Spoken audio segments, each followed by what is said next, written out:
I knew our marriage had its rocky moments, but I'd never imagined it would end this way. Jenna and I had been trading cold words for months, maybe even years. Looking back, it was hard to pinpoint exactly when things started going south. The arguments became a routine, like brushing our teeth or washing the dishes, just another part of daily life. Yet something about tonight felt different.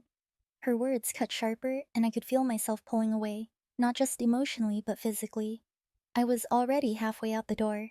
I had stormed off before, but this time, her parting words followed me down the stairs like a shadow. Fine, don't come back, she had yelled, her voice edged with that bitter tone that had become all too familiar. But that night, I didn't snap back. There was no muttered go to hell or slam door. Instead, I walked out with an eerie calm that I didn't fully understand at the time. The house felt empty, like it had already let go of me. I didn't know if I just reached the end of my tolerance or if something deeper was breaking free. For 14 years, I had been circling around these moments, arguments that somehow always seemed to heal themselves after a day or two. But this time felt permanent. Maybe it was because Jenna had changed so much in the last few months. I still couldn't put my finger on it, but her moods had darkened, her patience shortened, and her words became cruel. She had an edge, a razor sharp bite, and her words no longer felt like they came from a place of love. I had tried to ignore it, made excuses for her stress or busy schedule, but I couldn't ignore that the woman I loved had turned into someone I didn't recognize. I sat in the car outside for a while, just staring at her house. The familiar sight felt distant, as though it belonged to someone else. I thought about going back in, smoothing things over as I'd done so many times before, but there was a heaviness in my chest that told me otherwise. A strange, persistent feeling that this time really was different. I had no idea why or what it meant, only that it felt final. Finally, I pulled out of the driveway, my mind swirling with questions I wasn't ready to answer. I wasn't sure where I was going, but I knew I couldn't stay there. Not tonight. Maybe I was just trying to clear my head, to buy myself time to think about what had just happened. But as I drove aimlessly through the dark, empty streets, the weight of our arguments settled on me like a lead blanket. The past few months replayed in my mind. The stinging comments, the late night silences, and the feeling of being an outsider in my own home. I stopped at a nearby diner, thinking a cup of coffee might help clear my thoughts. I settled into a booth by the window, gazing at the neon sign blinking through the foggy glass. The waitress took my order and left me alone with my thoughts. As I waited, I couldn't help but wonder if Jenna even noticed I was gone. Part of me hoped she was pacing the house, worried, waiting for me to walk back in. But a darker part knew she wasn't. She'd probably gone to bed, exhausted from our latest argument, indifferent to whether I came back. And that thought hurt more than I expected. It twisted something in me, a part of me that had once believed we were unbreakable, that we could weather any storm. Now I was starting to wonder if those years had been a lie, or worse, if I had been a fool to believe them. I sipped my coffee in silence, watching the steam rise from the cup, and in that moment a realization began to dawn on me. This wasn't just about an argument or even our marriage. It was about something bigger, something I could barely begin to understand. As I sat there staring into the darkness beyond the diner's windows, I felt a strange sense of freedom creeping in, mingling with the heartbreak. For the first time in years, I had no idea what would happen next. The days that followed were a blur of routine, a silent rhythm that I moved through without much thought. I would wake up in a small, quiet apartment I'd rented across town, go through the motions at work, then return to my new temporary home, where silence was my only companion. Life had taken on a strange, detached quality. Jenna and I had been circling each other like strangers for so long that not seeing her every day felt less jarring than I'd imagined. But then came the night that changed everything. I was nursing a late cup of coffee at a diner. Not the same one as before, but a different one, closer to my office, when I overheard two men talking in the booth next to me. It wasn't their conversation that initially drew me in. It was a word. A single word that felt like it sliced through the air with a weight I couldn't ignore. Pole, one of them said, and it instantly caught my attention. Living in a small town as the only Polish family I knew of, hearing that word made my ears perk up. One of the men chuckled, then spoke in a low, gravelly voice. How long have you been with the Polish missus? I stiffened, my mind racing. That's when I heard the reply. Since they tied the knot. Heck, I even betted her on their wedding day, and he's clueless. The voice was familiar. A voice I'd known for most of my life. My best friend, George. My heart thudded in my chest, and I felt my blood run cold. I could hardly breathe, but I forced myself to stay still, not wanting them to realize I was listening. George's voice came again, quiet but smug. Yeah, we rendezvous at least twice a month. Kurt's so clueless he has no idea. I barely registered the waitress as she approached to take my order. My voice came out in a whisper, barely audible. Sorry, I've gotta go. I slid out of the booth, my mind reeling. Without a second glance, I walked straight out the door, each step heavy, my thoughts a chaotic jumble. I made my way to the car and sat in the driver's seat, gripping the steering wheel so tightly my knuckles turned white. I couldn't wrap my head around it. Jenna, my wife, and George, my so-called best friend. They had betrayed me, and not just once, but continuously, brazenly, right under my nose.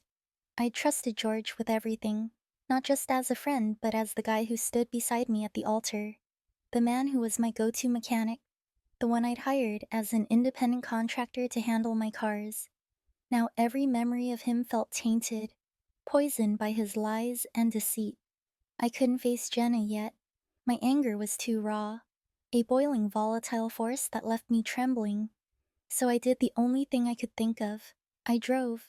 I had no destination, no plan, just an overwhelming need to escape, to clear my head and figure out what the hell I was going to do next. As I drove through the quiet streets, a whirlwind of memories flooded my mind.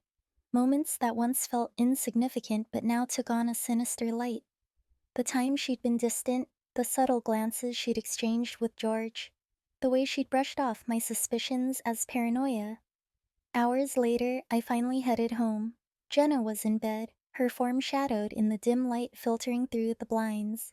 Part of me wanted to confront her, to demand answers right then and there, but I knew that wasn't the way.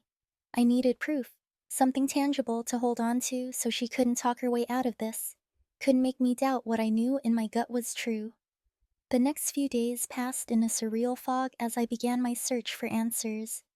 At night, after Jenna had fallen asleep, I'd creep downstairs, her phone in hand, scanning her texts and emails for any trace of George. It wasn't easy.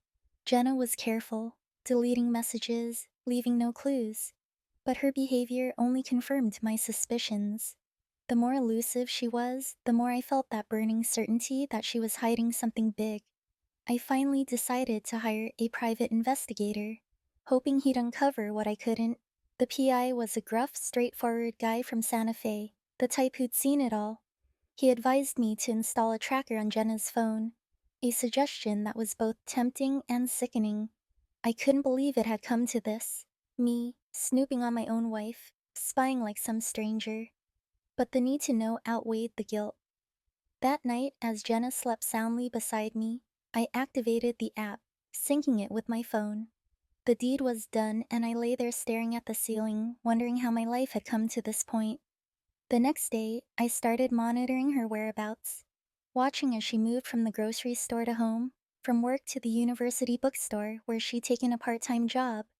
Nothing seemed amiss, but I felt a creeping unease settle over me, knowing that somewhere, somehow, she was finding the time to meet him. I thought she was just going through a phase, a rough patch, but now I saw her behavior for what it truly was, a carefully orchestrated betrayal. In those quiet hours, I began to plot. I wasn't ready to confront her, not yet, but I knew one thing for sure. When the time came, there would be no going back. I was done with being in the dark, done with playing the fool. I became a man with a mission, a quiet covert mission that nobody could know about. Day by day, I watched Jenna's movements through the app on my phone, tracking her location, waiting for her to slip up. The ordinary errands appeared just as they always had. She'd go from work to the grocery store, to her house, and then back again. If she was sneaking around, she'd become adept at hiding it, but I was determined to expose whatever lay beneath her facade. The tension at home grew thicker with each passing day. Our conversations, once filled with warmth and laughter, had devolved into short exchanges laced with an underlying tension. At dinner, Carrie chattered on about her day, oblivious to the tension between her parents, while Jenna acted as though nothing was amiss.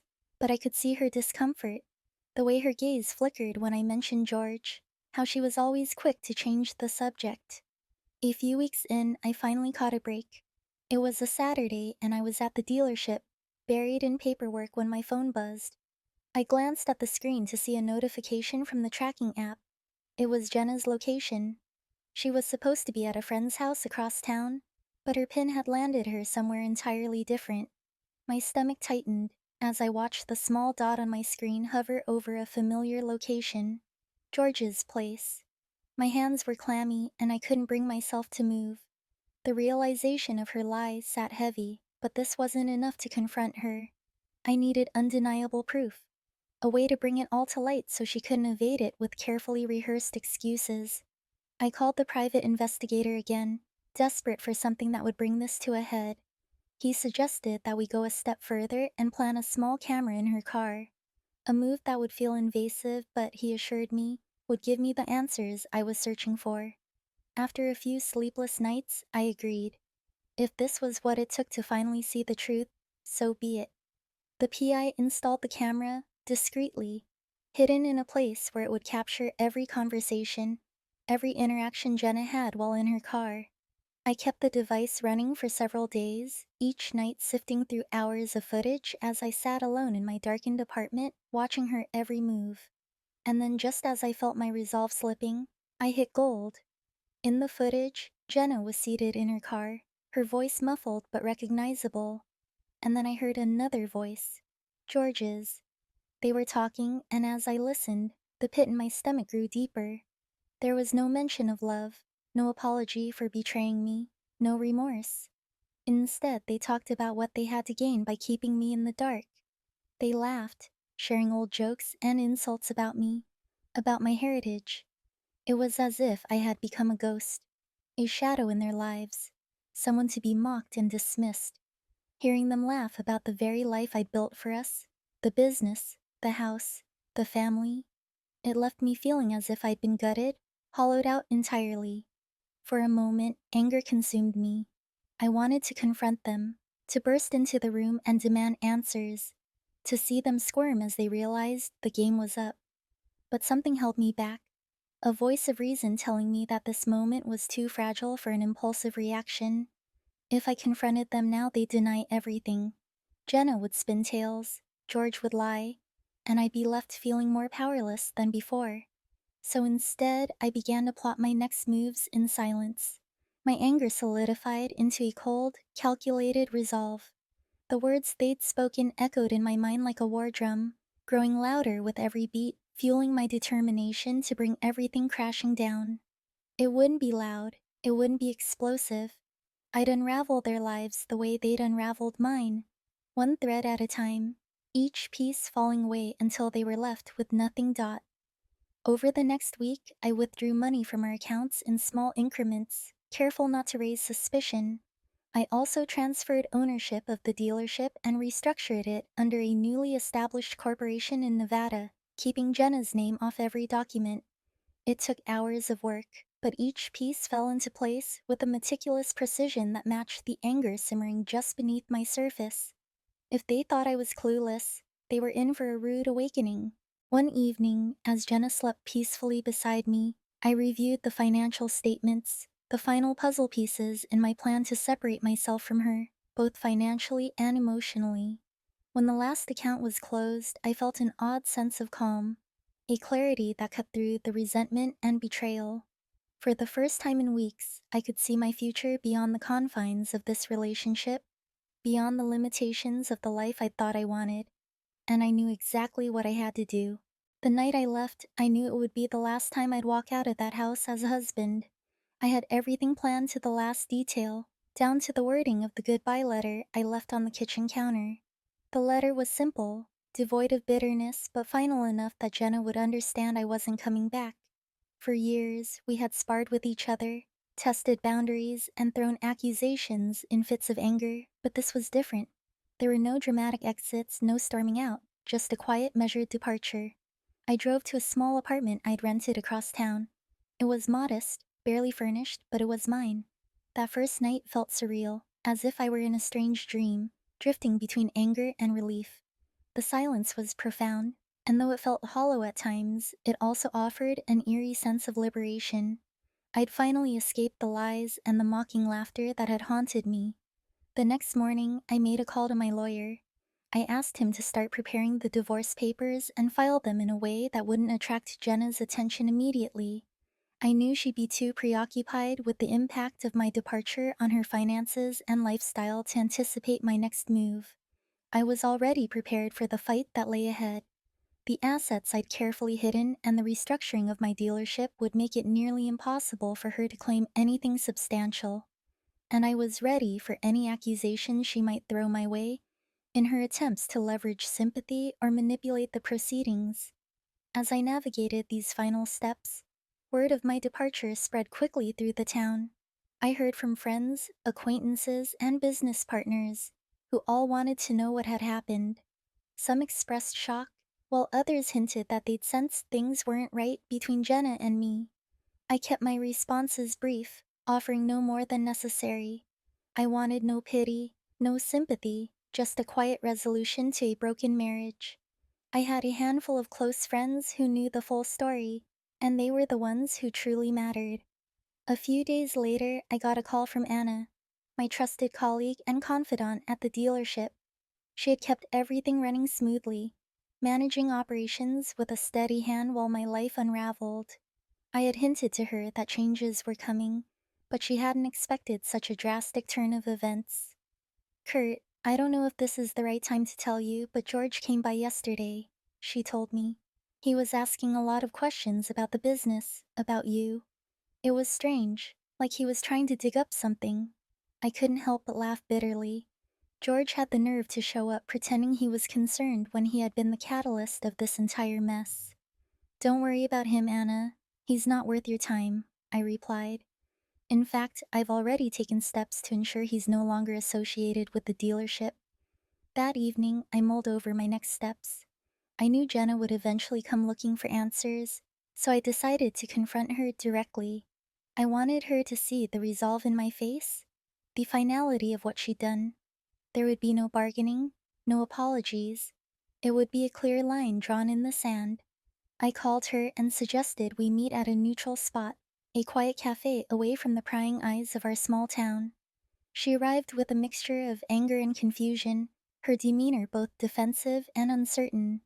We sat across from each other, and for a moment neither of us spoke. I studied her face, searching for any trace of regret, but all I saw was irritation and bewilderment. "I don't know what you were thinking, Kurt, disappearing like that," she began, her voice sharper than I expected. "Do you realize how irresponsible this looks? You just walked out without any consideration for your family." I let her words hang in the air for a moment, then replied calmly, "Consideration? Funny coming from you. I spent years building a life, a home, and a business, only to find out that you and George have been treating it like a joke."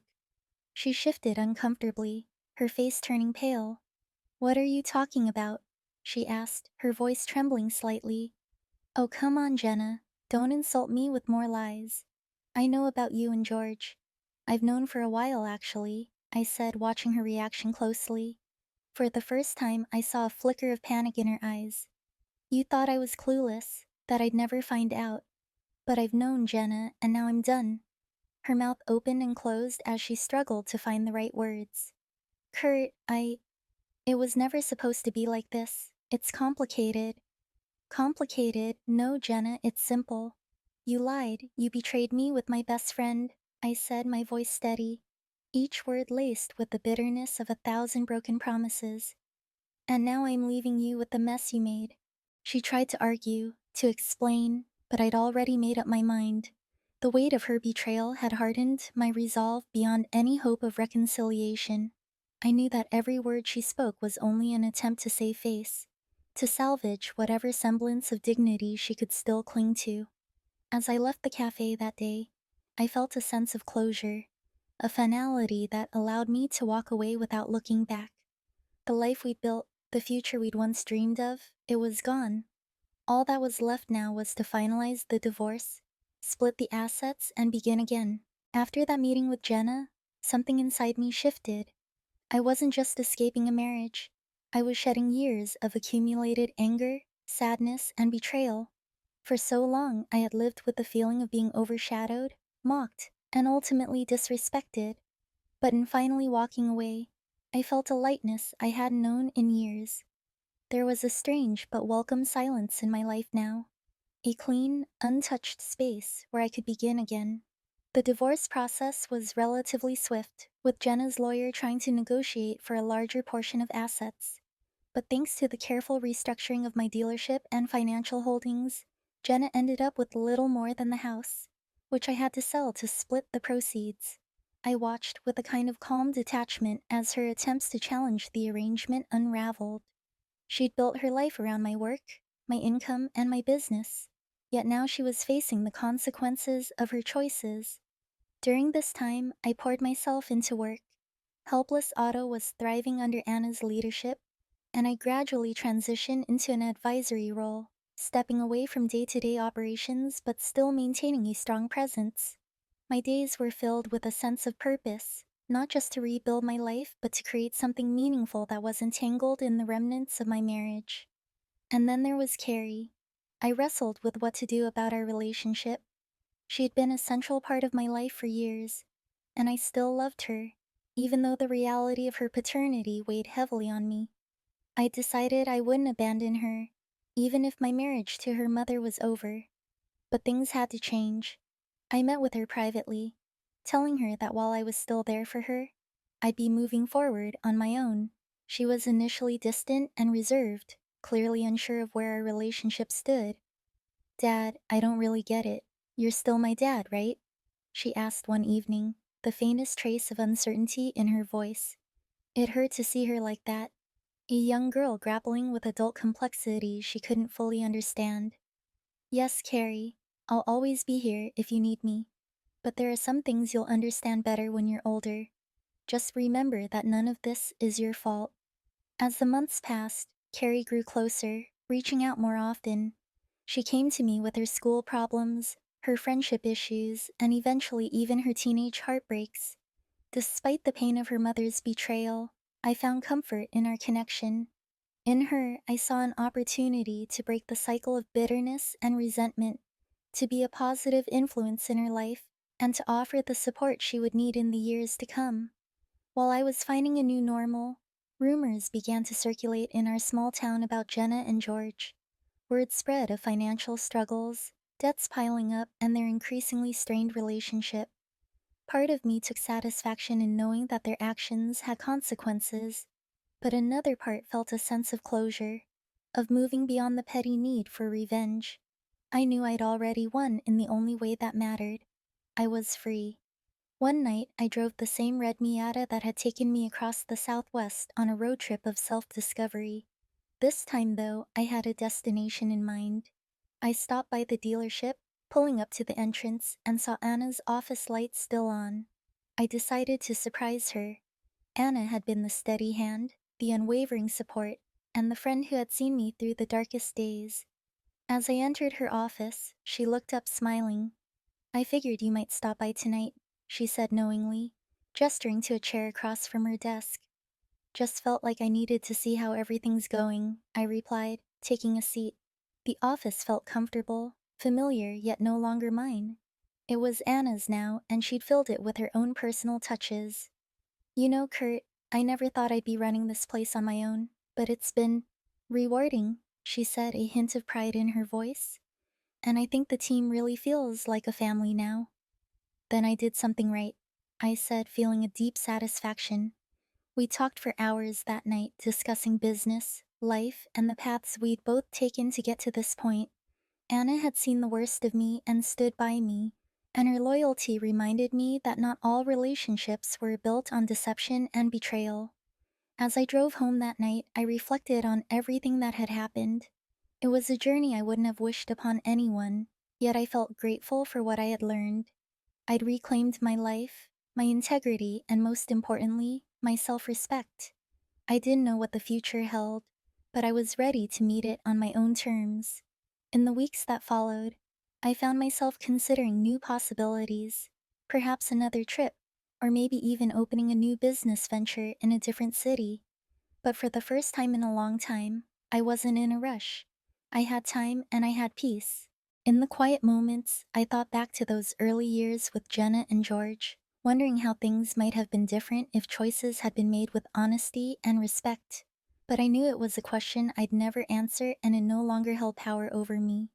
My life was my own again, and as I walked into the unknown, I carried with me the lessons of the past and a sense of hope for whatever lay ahead. Chapter 6 A New Beginning. Months passed and life continued to settle into its new rhythm. I'd finally come to a place of contentment, no longer haunted by what happened, yet vigilant about keeping the lessons I'd learned close. I often found myself reflecting on those I'd left behind, wondering where Jenna and George had ended up. News traveled around town, of course, and I'd occasionally hear whispers about Jenna taking a job at the local market, about George's latest struggle to find steady work, about the house I once loved now sitting empty and cold. But none of it stirred any emotion in me anymore. I'd left all that behind. One day, as I was working at Helpless Auto, my new name for the dealership, one that subtly reminded me of where I'd come from, I got a surprise visit from an old friend. Doug, a buddy from college, had heard about my retirement and wanted to catch up. We laughed as we reminisced about the old days, back when life seemed so straightforward, uncomplicated by the burdens and betrayals of adult life. You know, Kurt, Doug said over coffee, you always had that knack for finding your way, no matter the mess. I'm not surprised you're here, still making things work. I chuckled, but Doug's words sparked something in me. For so long, I had been focused on moving past my marriage and rebuilding my business. Now, though, I realized I wanted something more than just a new version of my old life. I wanted something entirely new, something of my own, unmarked by the past. After Doug left, I began making plans. I'd saved up enough to start fresh, and Helpless Auto was thriving under Anna's management. It was time to take a risk again.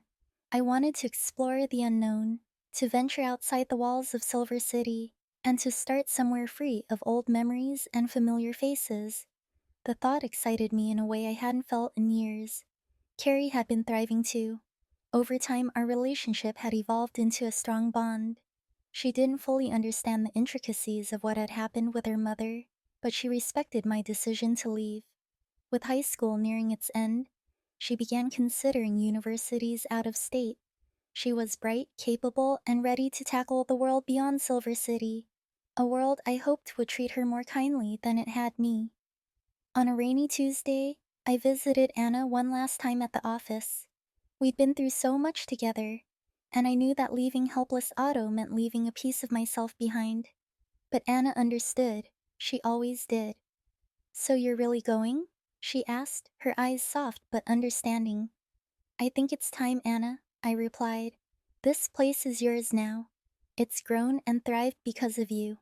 We hugged, both of us holding on for an extra moment, acknowledging the journey we'd shared. As I left the office, I felt a surge of gratitude for her, for Helpless Auto, and for the strange way life had unfolded. 2 weeks later, I packed up the last of my things. I had decided to head west, thinking California might be a good place to start over, to create a life away from the small town whispers and reminders.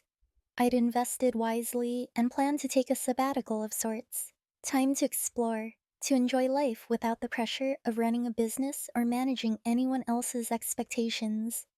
On the morning I left, I made one final stop. The house where I'd spent so many years, where dreams had blossomed and then shattered.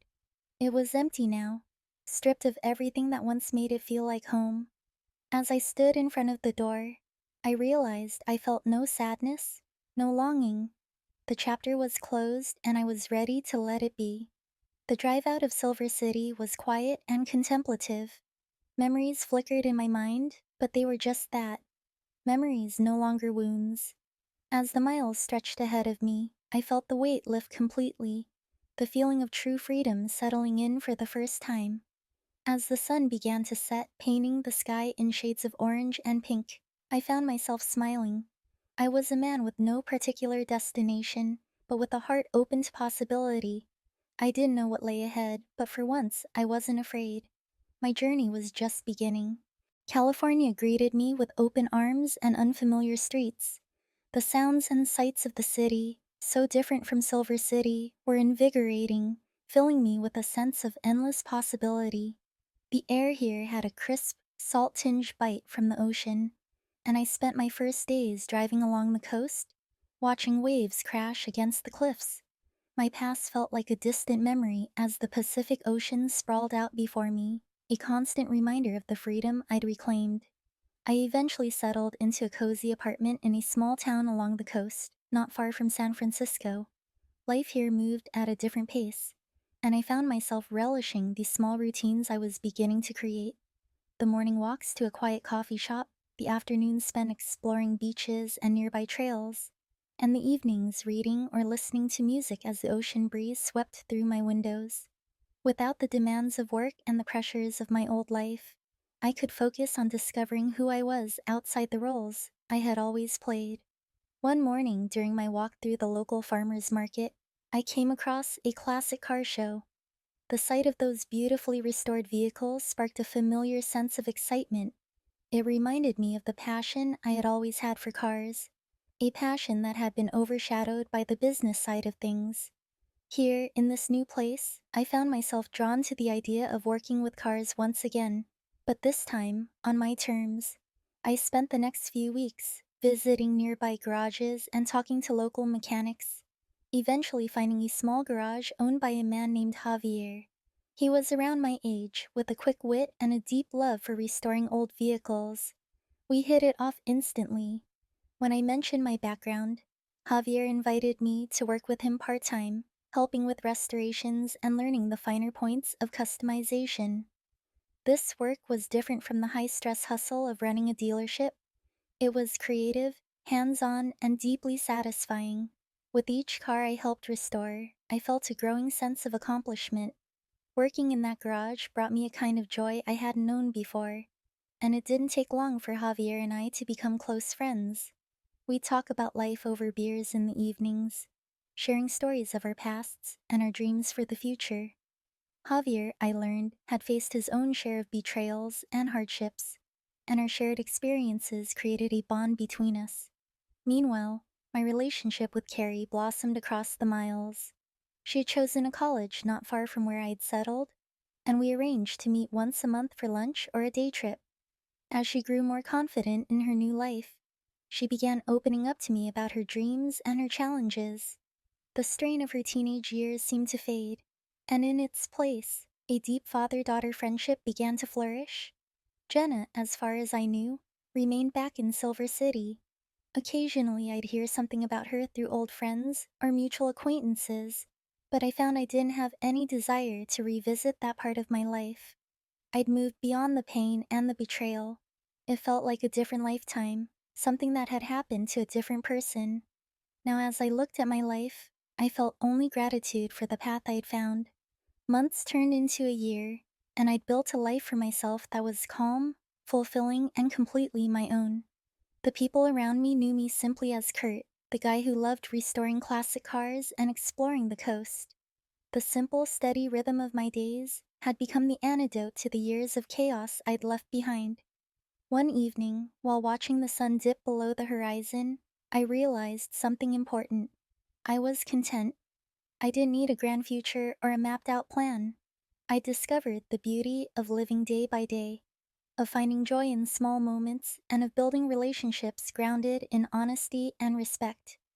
As I sat there, the ocean stretching out endlessly before me, I felt a sense of peace that had once seemed impossible. I had come to the end of a long, winding journey, and for the first time, I was truly free. My story was no longer about escape or survival.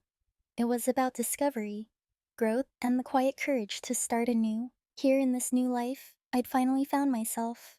Time had softened the edges of the memories I'd once thought impossible to shake. Days melded into a steady rhythm along the coast, and I continued working at Javier's garage, helping restore everything from vintage trucks to sleek roadsters. Each project was like a small piece of art in the making, a canvas I could bring to life with patience and care.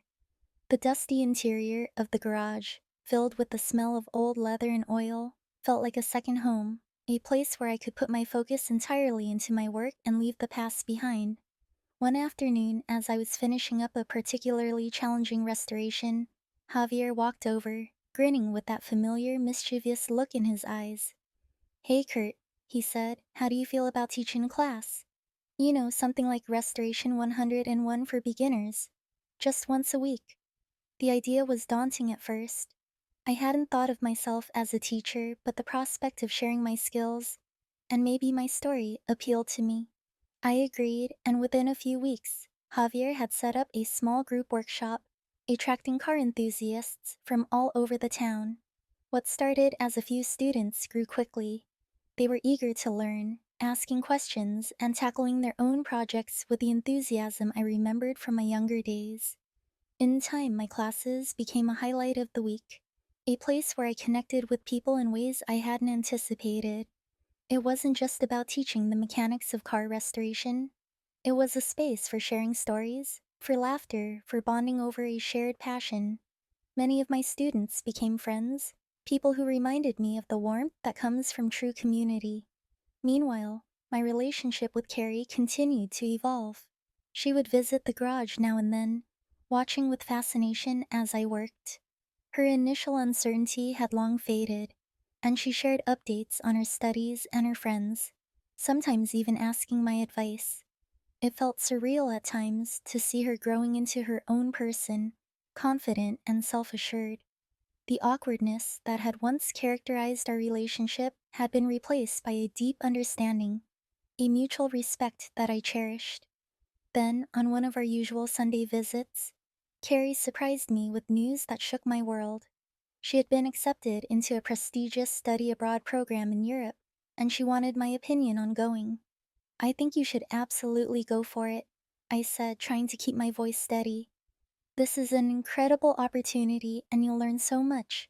It's the adventure of a lifetime." She hesitated. "I was worried you'd think I was leaving you behind." I reassured her. "Carrie, you're not leaving me behind. You're stepping into your own life, and that's something I want for you. We'll always be connected, no matter where you are." With a relieved smile, she hugged me, and we sat in silence for a while, both of us feeling the weight of this new chapter. I couldn't help but reflect on how far we'd both come. In letting her go, I was setting her free to live fully, and in doing so, I found myself letting go of the last lingering ties to my old life. As Carrie prepared for her departure, I found myself thinking about the road ahead. For so long, my focus had been on building a life outside of what I'd known. Now I wanted to find something to dedicate myself to, a new passion, something that would challenge me and give me a renewed sense of purpose. One evening, Javier and I sat on the tailgate of a truck watching the stars emerge. "Have you ever thought of opening your own shop, Kurt?" he asked casually, but his tone was serious. The thought had crossed my mind, but I'd always brushed it aside. I was content working with Javier, and the idea of managing my own business again felt daunting. Yet something in me stirred. This time it would be different. I knew more about who I was, what I valued, and what I wanted to avoid. I wouldn't need to build something big or flashy. I could keep it small, focused, and personal. "You know, Javier, I think I'm ready," I said finally, feeling a surge of excitement. "Not like the last business. Something small, something I can shape exactly the way I want." With a hearty clap on the back, he grinned. "I'll be your first customer." The months that followed were a whirlwind of planning and preparation. I found a modest location near the edge of town and poured myself into setting up the space. With Javier's support, I transformed the shop into a place that felt both professional and welcoming. I named it simply Kaminsky Restorations. No frills, no gimmicks, just a reflection of who I'd become. Opening day was a small affair, attended by friends, former students, and a few familiar faces from the community. Carrie, before leaving for Europe, came by to give her support. Standing in that space, surrounded by people who had come to mean so much to me, I realized just how full my life had become. As I worked late that night, alone in my new shop, I felt a profound sense of peace. The road here had been rough and filled with unexpected turns, but each twist had brought me closer to this moment. I had carved out a life that was fully mine, built on hard lessons, deep connections, and the courage to start again. California's coast stretched endlessly in front of me, a reminder of the vastness of life's possibilities. There were no guarantees, no certainties, but as I looked out at the night sky, I knew that I was exactly where I was meant to be, surrounded by the steady hum of engines, the smell of new leather and oil, and a future I could finally look forward to embracing. The months slipped by in my new shop, Kaminsky Restorations, a place that quickly became a beloved part of the local scene. Each day brought new faces and projects, ranging from beat up classics to sleek modern cars that needed a touch of old school care. As my clientele grew, so did my network of fellow mechanics, car aficionados, and hobbyists. I began to feel a sense of belonging I hadn't known I'd missed. The shop was more than a business. It was a place for community, a hub for car lovers who came not only for repairs, but also for camaraderie, stories, and advice. Carrie's departure for Europe had left a bittersweet void, yet we stayed in close contact. She sent me pictures from each city she visited, with snippets of her adventures and the excitement of her studies. Her messages were a bright spot in my days. I could tell she was thriving, and every photo reminded me of the fearless young woman she was becoming. She told me about new friends, lectures she loved, and places she'd only dreamed of visiting. Her stories filled me with pride and a renewed sense of hope for her future, and for my own. One evening, as I was closing up shop, a familiar voice called out from behind me. It was Anna. She hadn't changed much, her energy still sharp and warm, and she carried the same ease that had made her such a great part of my life back in Silver City. She tracked me down on a business trip and decided to surprise me. We laughed and caught up on everything that had happened since I'd left. Jenna and George are still around, doing what they do best, she said with a half smile, clearly aware of my distaste for the subject. But life goes on. The dealership is stable, and you'd be happy to know it's still a success.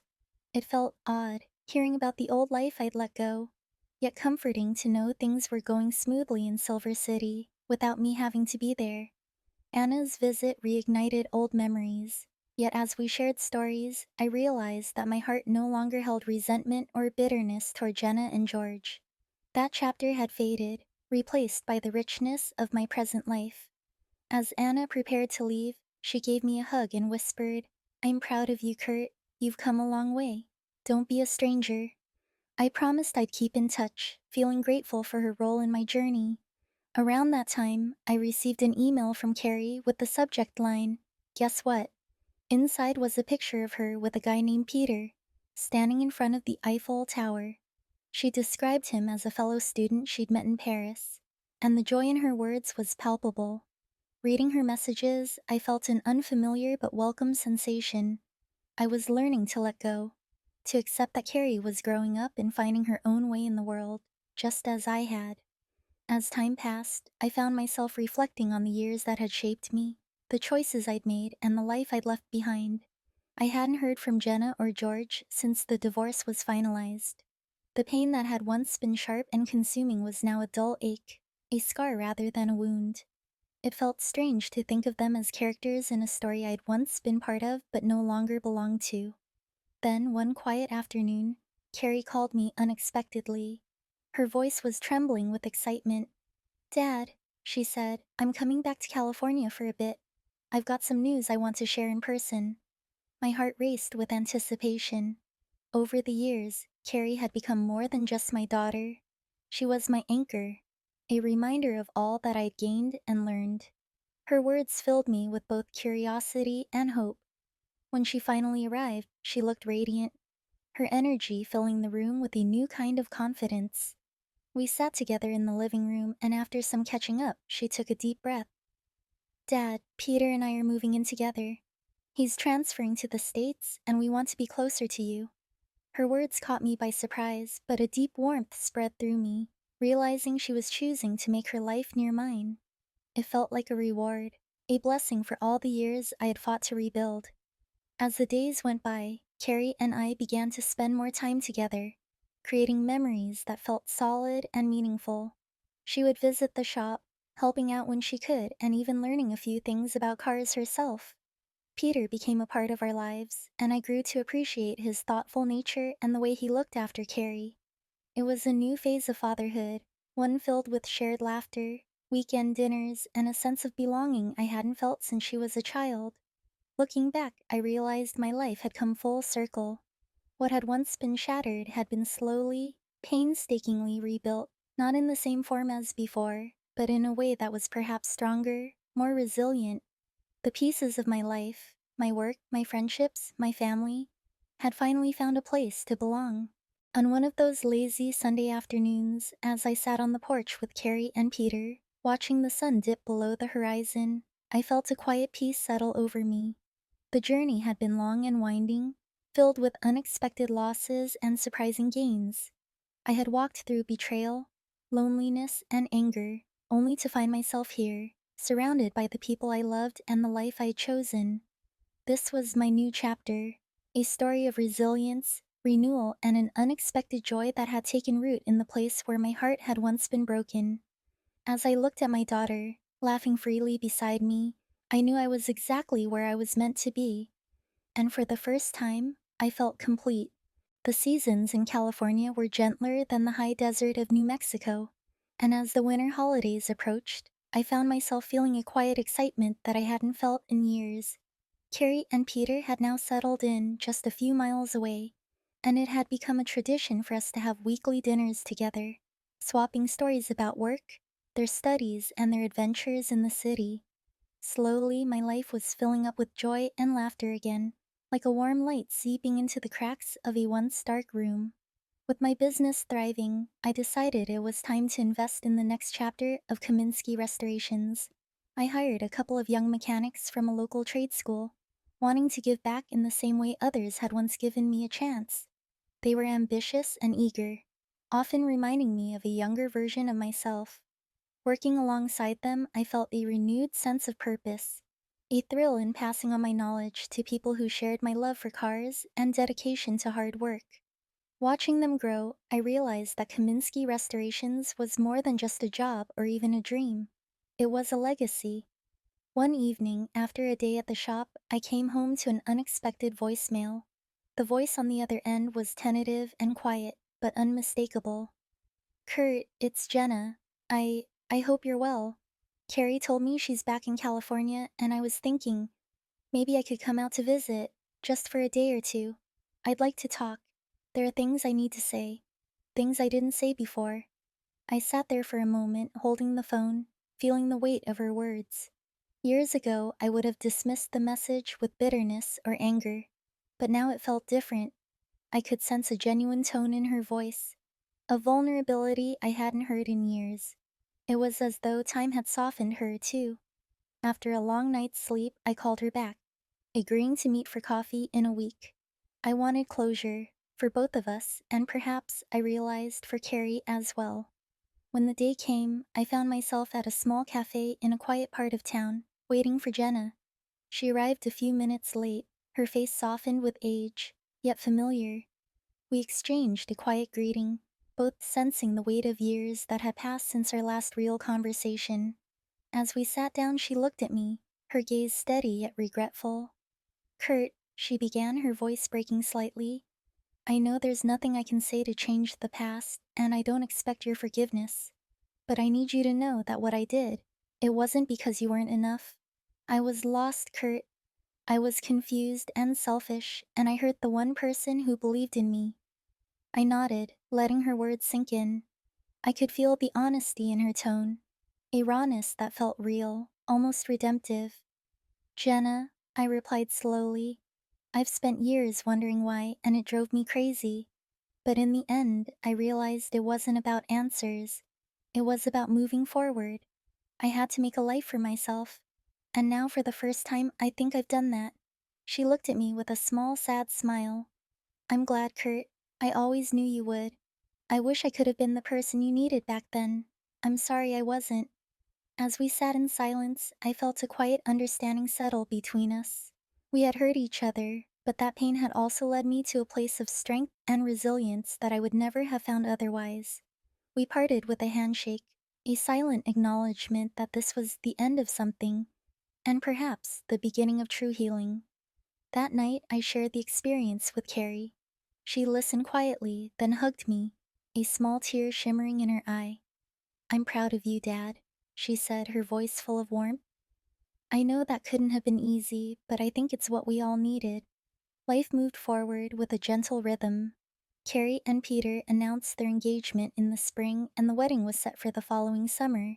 I was asked to walk her down the aisle, and the thought of it filled me with a quiet pride. She'd grown into a remarkable woman, full of strength and kindness, a reflection, perhaps, of all that I had hoped to be for her. On the day of the wedding, surrounded by friends and family, I felt an overwhelming peace settle within me. This was the life I'd fought for, the life I'd chosen to build from the ruins of my past.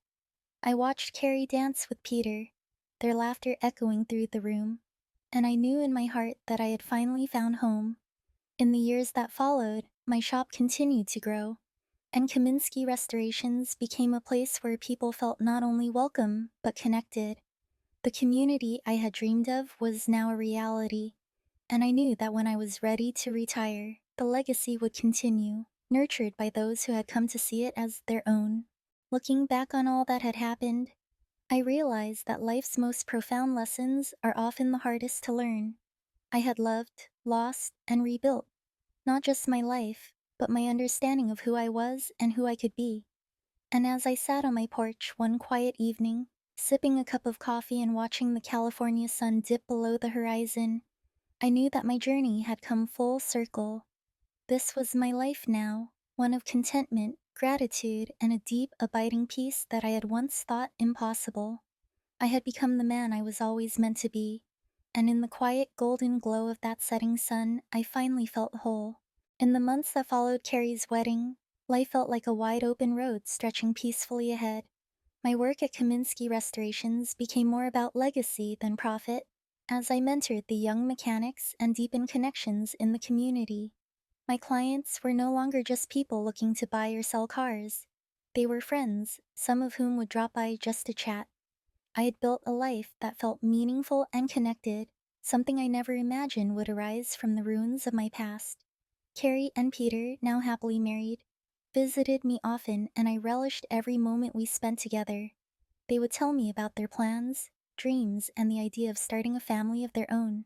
I often found myself smiling at the thought of becoming a grandfather, a role I felt strangely ready for, even though a decade ago I wouldn't have believed it possible. Then, one bright autumn afternoon, I received a letter from Jenna. We hadn't spoken since our meeting months ago, and the unexpected contact stirred a mix of curiosity and apprehension. I sat with the letter for a while, weighing whether to open it. Part of me worried it might bring back old hurts, but another part of me, a wiser, more forgiving part, felt ready to face whatever it contained. When I finally unfolded the letter, Jenna's handwriting brought back memories of our early days, the notes we used to leave each other around the house, back when things were simpler. Her words, however, were heavier this time, but filled with a sense of peace I hadn't expected. "Kurt," she began, "I want to thank you for meeting with me. That conversation allowed me to start healing in ways I didn't know I needed. I have found counseling and have started working through my past mistakes. I've also accepted that our choices affect those around us, and I regret deeply how my choices affected you and Carrie. I wish I could make it right, but I know the best I can do is work to become someone worthy of forgiveness, even if I may never fully earn it." She went on to share that she and George had parted ways, having recognized that their relationship was rooted in a long-standing pattern of codependence and escape rather than genuine love. She was trying to start fresh, and while she didn't expect anything from me, she hoped we might find a way to redefine our connection, if only for Carrie's sake. After reading, I sat in quiet reflection. The anger I had once harbored had faded long ago, replaced by a quiet compassion for her journey. We had both been through a lot, and while I couldn't rewrite our shared history, I could choose what our future would look like. I penned a short reply. offering my well wishes and acknowledging that we both had come a long way. I didn't know what shape our relationship would take, but I was open to seeing where the road led. In the weeks that followed, Jenna and I exchanged occasional letters. They weren't deeply personal, but they held a sense of mutual respect and an understanding of how far we had each come. In time, she came out to California for a visit, and we all had dinner together: Carrie, Peter, Jenna, and me. It was a little awkward at first, but by the end of the night, the past seemed a little less heavy and we could all laugh together, even if only briefly. With each passing season, I felt more grateful for the second chance life had given me. The pain of betrayal had long since been replaced by an unshakable resilience, a peace that settled within me like the gentle glow of sunset on an autumn evening. I had learned not only to rebuild my life, but to trust in the process, to let go of what I couldn't control and focus on what I could create. The future felt as open and promising as ever. As for Kaminsky Restorations, it thrived. The shop had become a gathering place for the community, and people sought us out not just for repairs or cars, but because they knew they could count on us. Young mechanics trained under my guidance, many of whom saw the shop as more than a workplace. It was a place of mentorship, friendship, and pride. One day, as I was about to close up for the night, I received a phone call from Peter. "Dad," he said, a warm excitement in his voice. "We wanted you to be the first to know. Carrie's expecting. You're going to be a grandfather."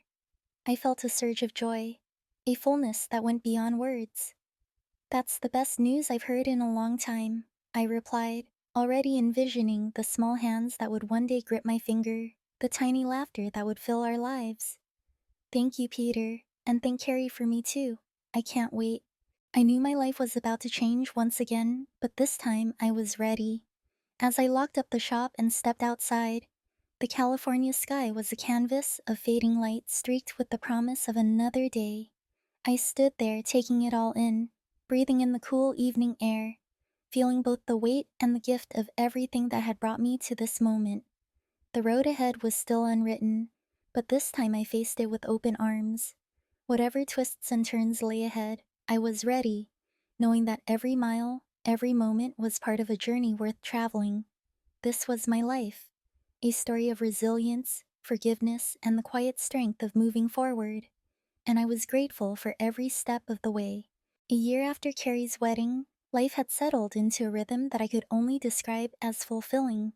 Kaminsky Restorations was thriving, and I had managed to cultivate something unique, a place where hard work was done with heart, where a sense of family was built into every inch of the shop. I'd come full circle in so many ways, rediscovering who I was beyond the roles and labels I once relied on. As the months passed, my role as a grandfather began to shape my life in unexpected and beautiful ways. Carrie and Peter welcomed a baby girl, and from the moment I held my granddaughter, every doubt, every painful memory of the past faded into a soft whisper.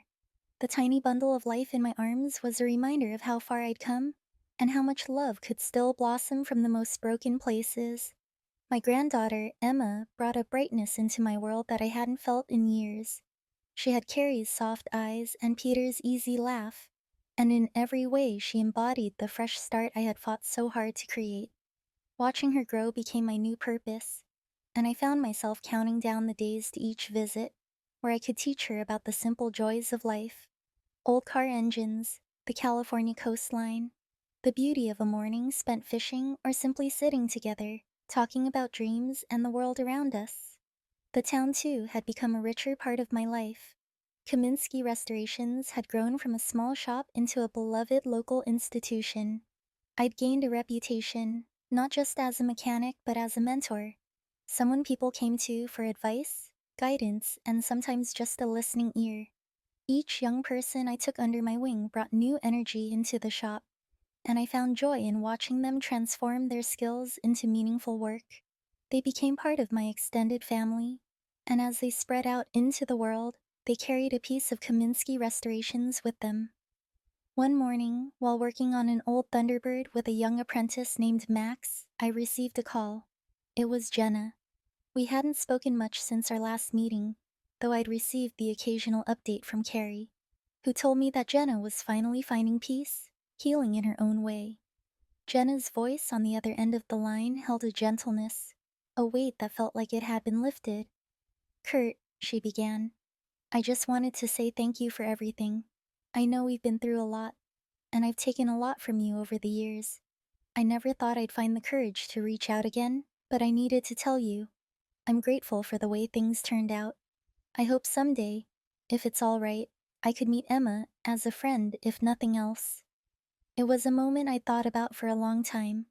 There was no bitterness left, only a sense of compassion and release. Of course, Jenna, I replied. Emma's a lucky girl to have so many people who love her. You're welcome to be a part of her life, in whatever way feels right. As I hung up, I felt lighter. The chapter with Jenna had closed, not with anger or regret, but with understanding. We had both moved on, no longer defined by the mistakes or heartbreak that had once consumed us. In the days that followed, I took Emma on her first trip to the ocean. The sun was beginning to set, casting a soft pink glow over the waves as they lapped against the shore. She clutched my hand tightly, her little fingers wrapped around mine, and we walked along the water's edge, her tiny footprints mingling with mine in the sand. She giggled as the waves tickled her toes, her laughter filling the cool evening air. Kurt, why are the waves so big? She asked, her voice full of wonder. I knelt down beside her, looking out at the vast expanse of ocean before us.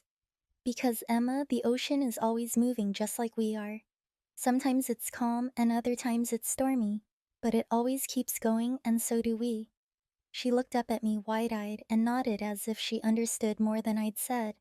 In her young, innocent gaze, I saw a reflection of everything I'd learned, all the ups and downs, the heartache and the healing, the rebuilding of a life I once thought was shattered beyond repair.